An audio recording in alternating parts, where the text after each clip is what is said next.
As you can see here, one sleeping bag, second sleeping bag, 2 pillows. These are just little cheap Dollar General pillows we picked up. There's an old pillow from our house. Down there is where I'm gonna put the 23-0 ladder.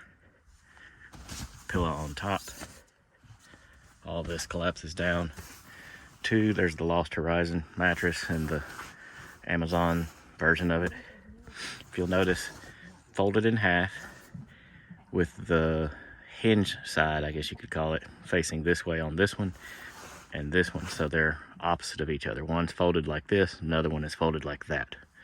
And the reason why is because these bunch up at the top, and I found that if I try to shove both of them back there at the back or the front of the tent, it doesn't want to close at all.